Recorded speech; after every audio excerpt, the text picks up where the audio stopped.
నిన్న ఆకువీడిలో జరిగినటువంటి ఘటనపై పూర్తిగా ఒక సమాచారం అయితే అందుతా ఉన్నది. నిన్న ఏదైతే శ్రీరామనవమిని పురస్కరించుకొని ఆకువీడికి సంబంధించినటువంటి పెద్దపేటలో దాదాపుగా 50 ఏండ్ల నుండి ఉన్నటువంటి సీతారామ ఆంజనేయ స్వామికి సంబంధించినటువంటి దేవాలయానికి ఇక్కడ డిప్యూటీ స్పీకర్ రఘురామకృష్ణరాజు గారు వెళ్ళారు. తర్వాత అక్కడ సంబంధించినటువంటి విషయంలో ఏదైతే ఆయన గతంలో వెళ్ళినప్పుడు అక్కడికి సంబంధించినటువంటి రామాలయం సంబంధించినటువంటి విషయంలోనూ కొంత ఇష్యూ ఏర్పడింది. ఇక్కడ గుడి కట్టకూడదు, గుడి కట్టే ఆస్కారం లేదు అంటే ఆ రోజు ఆ యొక్క వీడియో వైరల్ అయినటువంటి సంభాషణ ఏముందంటే ఎందుకు కట్టకూడదు అనే కోణంలో కూడా రఘురామకృష్ణరాజు అడగడం. ఆ తర్వాత ఇక్కడ ఎక్కువ శాతంగా మేము క్రైస్తవులు ఉన్నాము అంటే ఇక్కడ హిందువులు ఎవరు లేరు అని నిరూపిస్తే నేను ఇక్కడ గుడి కట్టడం బంద్ చేస్తా. ఇది పురాతన కాలం నుండి వస్తున్నటువంటి గుడి. దాదాపు ఇది కడితే మీకు ఇబ్బంది ఏమవుతా ఉన్నది అంటే కట్టకూడదు అంటే కట్టే తీరుతాము అంటూ కూడా గతంలో ఆయన సంబంధించినటువంటి సంభాషణ అవుతుంది. తర్వాత నిన్న ఏదైతే సీతారామకు సంబంధించినటువంటి పెద్దపేటలో ఆయన దర్శనానికి వెళ్తున్నటువంటి సమయంలో అక్కడ కొలువుదీరినటువంటి శ్రీరామచంద్రుడు, తర్వాత సీతాదేవి, తర్వాత లక్ష్మణుడు, ఆంజనేయ స్వామి, తర్వాత నందమ్మ సంబంధించినటువంటి విగ్రహాలు ఉన్నాయి. దాదాపు ఈ యొక్క గుడికి 50 సంవత్సరాల చరిత్ర ఉన్నది అంటూ కూడా అక్కడ ఉన్నటువంటి స్థానికులు చెప్పడం. తర్వాత ఈయన అక్కడికి వెళ్ళి దండ వేసే ప్రయత్నం చేస్తుంటే ఒక వర్గానికి సంబంధించినటువంటి వాళ్ళు ఆపే ప్రయత్నం చేస్తుంటే ఇక్కడ అప్పటికి ఆయన మా పర్మిషన్ తీసుకొని మీరు దండ వేయాలి కానీ అలా ఎలా దండ వేస్తారు, అదేవిధంగా మీరు ఇక్కడ రామవారి గుడికి మీరు రావడం ఏంది, కట్టడం ఏంది అంటూ కూడా ఆయనపై పెద్దగా అరుస్తూ మాట్లాడినటువంటి సంఘటన జరిగింది. అయినా కూడా అక్కడ ఆయనతో పాటు వచ్చినటువంటి ఎన్డీఏ కూటమికి సంబంధించినటువంటి కార్యకర్తలే ఒకవైపు, తర్వాత ఇంకొక పార్టీకి సంబంధించినటువంటి వర్గం వారొక వైపు. అక్కడ రఘురామకృష్ణరాజు ఎంట్రీ అవ్వగానే జై భీమ్ నినాదాలతోటి పెద్ద ఎత్తున ఒక సారాంశాన్ని అయితే తీసుకొచ్చారు, సంభాషణ తీసుకొచ్చి ఒక ఇష్యూ రైజింగ్ మూమెంట్గా చేసినటువంటి పరిస్థితి. అయితే ఇక్కడ జై భీమ్ నినాదాలు ఎందుకు వచ్చినాయి, అసలు ఆ పెద్దపేటలో ఎందుకు ఈ యొక్క అలజడి సృష్టించారంటే అక్కడ రాములవారి గుడి కట్టి తీరుతాను అంటూ కూడా పెద్ద ఎత్తున రఘురామకృష్ణరాజు ప్రామిస్ చేయడం, తర్వాత ఎట్లా కడతావో చూస్తామంటూ కూడా ఇంకో వర్గానికి సంబంధించినటువంటి వాళ్ళు చేయడం. అయితే ఇక్కడ ఈ యొక్క సంభాషణ సందర్భంలో ఆయన పోయిండు. తర్వాత ఆయన వేసినటువంటి పూలమాల ఏదైతే ఉందో ఆయన జరగంగానే ఆయన బ్యాక్ సైడ్ రాగానే బొట్టు లేనటువంటి మహిళలు మా యొక్క రామునికి సంబంధించినటువంటి విగ్రహాన్ని ఇట్లా ఏది పూలమాల వేసే ప్రయత్నం చేస్తే తీసేస్తూ ఉన్నారు, ఇబ్బంది పెట్టే ప్రయత్నం చేస్తూ ఉన్నారు అని చెప్పేసి కూడా రఘురామకృష్ణరాజు మాట్లాడుతూ ఉన్నారు. మా పర్మిషన్ లేనిది మీరు ఇక్కడ వస్తారా, ఏ విధంగా వస్తారు, ఏ విధంగా దండేస్తారు అంటూ కూడా రఘురామకృష్ణరాజుపై మాట్లాడినటువంటి వైనం. అయితే అప్పటికి ఆయన దండేసి బయటకు వచ్చినటువంటి తరుణంలో అక్కడ రఘురామకృష్ణరాజుపై అత్యాయత్నం జరిగే ప్రయత్నం జరిగింది అనేది క్లియర్గా కనిపిస్తూ ఉన్నది.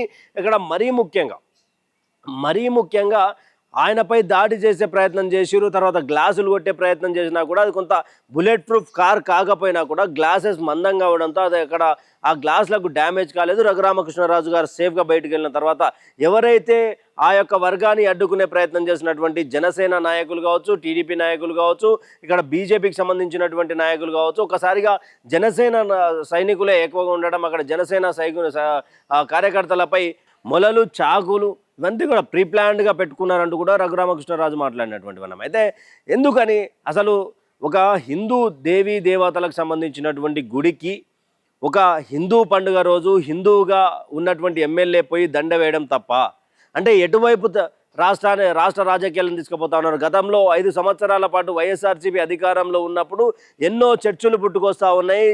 ఇక్కడ దీనికి సంబంధించినటువంటి గుళ్ళు ఖరాబ్ అవుతూ ఉన్నాయి, గుళ్ళ మీద దాడి జరుగుతూ ఉన్నది, గుళ్ళను లేకుండా చేసే ప్రయత్నం చేస్తూ ఉన్నారు. ఇక్కడ అంతర్వేదికి సంబంధించినటువంటి రథంకు సంబంధించినటువంటి విషయంలో హల్చల్ చేసినటువంటి టీడీపీ పార్టీ కావచ్చు, జనసేన పార్టీ కావచ్చు, బీజేపీ పార్టీ కావచ్చు. ఈరోజు మరి రఘురామకృష్ణరాజు సాక్షాత్తు డిప్యూటీ స్పీకర్ ఆఫ్ ఆంధ్రప్రదేశ్ ఆయన మీద దాడి చేసే ప్రయత్నం చేస్తే ఇక్కడ జనసేన కార్యకర్తకు దాదాపు మొల తీసుకొని నెత్తి మీద కొడితే ఒక 1 ఇంచ్ గ్యాప్లో ఆయన ఐసీయూలో జాయిన్ అయినటువంటి పరిస్థితి. చాలామందికి కత్తిపోట్లు పెద్ద ఎత్తున 15-16 కత్తిపోట్లతో విరుచుకుపడ్డటువంటి ఆ వర్గం మీద ఇప్పటివరకు ఏం కేసు లేదు అంటూ కూడా ఒకటి. అయితే ఇక్కడ దీంట్లో సర్ప్రైజింగ్లీ హర్ష కుమార్ వచ్చేసి ఇక్కడ ఆయన మాట్లాడుతున్నటువంటి మాటలు ఏంటి అంటే ఇక్కడ ఏదైతే పెద్దపేటకు సంబంధించినటువంటి కాలనీ వాసులను కూసబెట్టి ఆ పేటకు సంబంధించినటువంటి వాళ్ళని కూసబెట్టి మేము ఇట్లా వచ్చి రాముల వారికి దండ వేసుకుంటామని అడిగితే ఆ యొక్క దాంట్లో ఆ పెద్దపేటకు సంబంధించినటువంటి వాళ్ళు ఎవరైతే ఉన్నారో వాళ్ళు పర్మిషన్ ఇస్తే కానీ గుడికి పోవాల్సినటువంటి అవసరం లేదు, పర్మిషన్ తీసుకునేది ఉండే అని మాట్లాడు. సిగ్గున్నదా హర్షకుమార్? నీకు శరం ఉన్నదా? నీకు ఒక హిందూ పండుగ రోజు ఒక హిందువులకు సంబంధించినటువంటి గుడికి పోతా అంటే ఈ యొక్క సందర్భంలో మీరు మీరు ఎవరు సపోర్ట్ చేస్తూ ఉన్నారు? రాజకీయంగా మీకు వాళ్ళకి ఏదైనా డిఫరెన్స్ ఉండొచ్చు, కానీ రఘురామకృష్ణరాజుకి తర్వాత రఘురామకృష్ణరాజుకి సంబంధించినటువంటి విషయంలో కావచ్చు, పెద్దపేటకు సంబంధించినటువంటి విషయంలో కావచ్చు, ఒక వర్గాన్ని రెచ్చగొట్టే ప్రయత్నం కొంతమంది చేస్తూ ఉన్నారు. దాంట్లో ఒక పార్టీ ఇక్కడ ప్రతిపక్షంలో ఉన్న పార్టీ కావచ్చు, ఇంకా మిగతా పార్టీ కావచ్చు అంటూ కూడా అక్కడ ఉన్నటువంటి హిందువులు స్థానికులు జీవి హర్షకుమార్పై పూర్తి స్థాయిలో రెచ్చిపోతూ ఉన్నారు. అయితే ఇక్కడ ఒక డిప్యూటీ స్పీకర్ మీద ఇంత అటాక్ చేసే ప్రయత్నం చేస్తే, డిప్యూటీ స్పీకర్ మీద ఆయనకు ఒక బలగం ప్రొటెక్షన్ ఉండగానే ఆయన మీద అటాక్ చేసే ప్రయత్నం చేస్తే, ఇవంతా చేసినా కూడా అంటే సామాన్యుల పరిస్థితి ఏంటి, సామాన్య హిందూ పరిస్థితి ఏంటి అంటూ కూడా పెద్ద ఎత్తున ఒక చర్చ, రాజకీయ చర్చ జరుగుతూ ఉన్నది. సోషల్ మీడియా వేదికగా చాలా ఊర్లలో ఇదే చర్చ జరుగుతాం. సామాన్యుడు కనుక ఈ క్రైస్తవుల మధ్య కానీ ఈ యొక్క కొంతమంది మధ్యలో ఉంటే వాళ్ళు ఎలా బతుకుతారు అనే కోణంలో కూడా పెద్ద చర్చ కొనసాగుతూ ఉన్నటువంటి పరిస్థితి. అయితే ఒక డిప్యూటీ స్పీకర్ మీదనే చాకులు బల్లాలు మేకులు తీసుకొని కొట్టే ప్రయత్నం చేస్తే ఈరోజు సుప్రీంకోర్టుకు సంబంధించినటువంటి ఏదైతే ఆర్డర్ ఉందో ఆర్డర్ని తప్పకుండా పాటించాలి ప్రతి ఒక్క మనిషి ఎవరైతే మతం మారారో అంటూ కూడా రఘురామకృష్ణరాజు ఆయన డోస్ పెంచే ప్రయత్నం చేస్తూ ఉన్నారు. అంటే ప్రాణం అంటే ఆయనను చంపే ప్రయత్నం జరిగిందా అంటే అవుననే సమాధానాలు వినిపిస్తూ ఉన్నాయి రాజకీయ వర్గాల నుండి. ఇక్కడ ఒక హిందూ గుడికి ఒక హిందువు పోవాల్సినటువంటి సమయంలో అంటే ఎవరు కూడా పూలదండ వేస్తే ఒక ఆవిడ నాకు బొట్టు లేకుండా గాజులు లేకుండా తీసేసినటువంటి ప్రయత్నం జరుగుతూ ఉన్నది. తీసేసే ప్రయత్నం చేసేసారు, నేను బోంగానే తీసేసారు, అటాక్ చేసారు, ఎవరిని కూడా వదిలిపెట్టాము.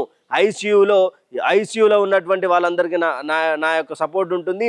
తర్వాత ఇలాంటి ఆనాడు అయోధ్య రామ మందిర్, ఈనాడు ఆకువీడుకు సంబంధించినటువంటి సీతారామాంజనేయ స్వామి దేవాలయం, ఆ రోజు ఏదైతే అయోధ్య రామ మందిర్ మాది అని చెప్పి కొట్లాడడానికి సిద్ధమయ్యి ఆ కరసేవకులు దేశవ్యాప్తంగా పోయి ఆ రోజు అయోధ్య రామ మందిరానికి కోసం కొట్లాడి కేసులు వేసుకొని ప్రాణాలు కోల్పోయినటువంటి ఎంతోమంది ఉన్నారు. ఇప్పుడు మరొకసారి ఆంధ్రాకి సంబంధించి పశ్చిమ గోదావరికి సంబంధించినటువంటి ఆకువీల్లో ఇదే సెంటెన్స్ కనిపిస్తూ ఉన్నాయి, ఇదే సిమ్టమ్స్ కనిపిస్తూ ఉన్నాయి. అంటే ఒక దండేయలేనటువంటి పరిస్థితిలో హిందువులు ఉన్నారా?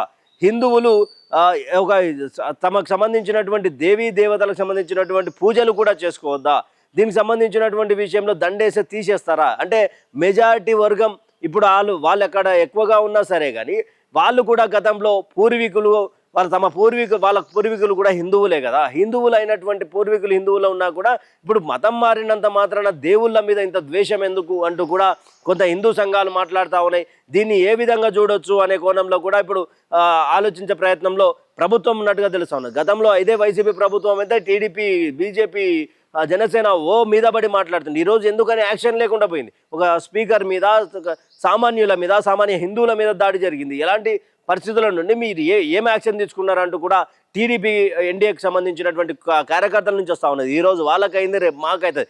నాయకుల సపోర్ట్గా మేము పోతే ఈరోజు మతం ఆధారంగా మా మీద దాడి చేసే ప్రయత్నం చేస్తూ ఉన్నారు. జేబీఎం నినాదాలు ఎందుకు వచ్చాయనే కోణంలో కూడా దర్యాప్తు చేపడుతున్నారు. అదేవిధంగా ఇప్పటి వరకు ఎవరు కూడా మాట్లాడని విషయం ఏంటి అంటే అంబేద్కర్ గారి ఫోటో పెట్టుకొని, అంబేద్కర్ గారి జెండాలు పెట్టుకొని జైభీం నినాదాలు ఇచ్చే ప్రయత్నం చేసారు పెద్దపేటలో. అయితే ఆ యొక్క బాబాసాహెబ్ అంబేద్కర్ గారికి వీళ్ళకి నిజంగా ఆయన అంటే గౌరవం ఉంటే, ఆయన రాజ్యాంగంలో క్లియర్గా రాసినటువంటి పరిస్థితి ఏంటి అంటే, రాజ్యాంగంలో ఆయన క్లియర్గా మెన్షన్ చేసింది మతం మారినటువంటి వాళ్ళు ఎవరైనా, అది ఎస్సీలు కానీ, బీసీలు కానీ, ఓసీలు కానీ, ఇతర మతస్థులు కానీ ఎవరైనా కానీ వేరే దేశాలకు సంబంధించినటువంటి మతం పుచ్చుకుంటే, సొంత మతాన్ని వదిలేసుకుంటే బీసీసీ కేటగిరీలకు పోతారని రాజ్యాంగంలో అంబేద్కర్ గారు రాశారు.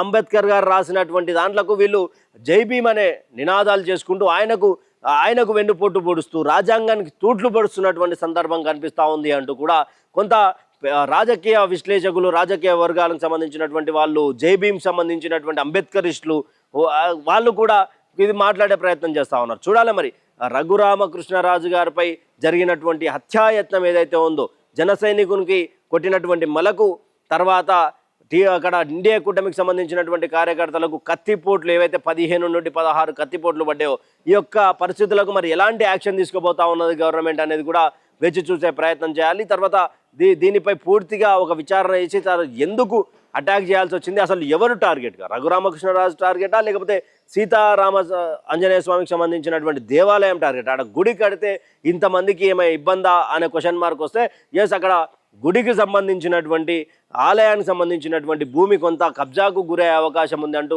ఉండికి సంబంధించినటువంటి ఎమ్మెల్యే రఘురామకృష్ణరాజు గారికి కొంతమంది పత్రాలు అందజేయడం, అక్కడ పత్రాలు అందజేయడంతో పూర్తి స్థాయిలో అక్కడ జరిగినటువంటి సంఘటన ఏదైతే ఉందో దానికి సంబంధించిన కబ్జాకు గురయ్యే అవకాశం లేకుండా దాని సైడ్ పూర్తిగా కంపౌండ్ వాల్ కట్టిన తర్వాత అక్కడ గుడి నిర్మాణం చేపడతామన్న కోణంలో ఈ యొక్క పూర్తి స్థాయిలో అంటే ఇప్పుడు రఘురామకృష్ణరాజుపై దాడి చేసింది క్రైస్తవులా లేకపోతే కబ్జాకోరులా అనే కోణం కూడా విచారణ చేపడతామని కూడా మాట్లాడినటువంటి సందర్భం. ఈ యొక్క విషయంపై పూర్తి స్థాయిలో ఇంకా మరింత సమాచారం అందే అవకాశం ఉంది.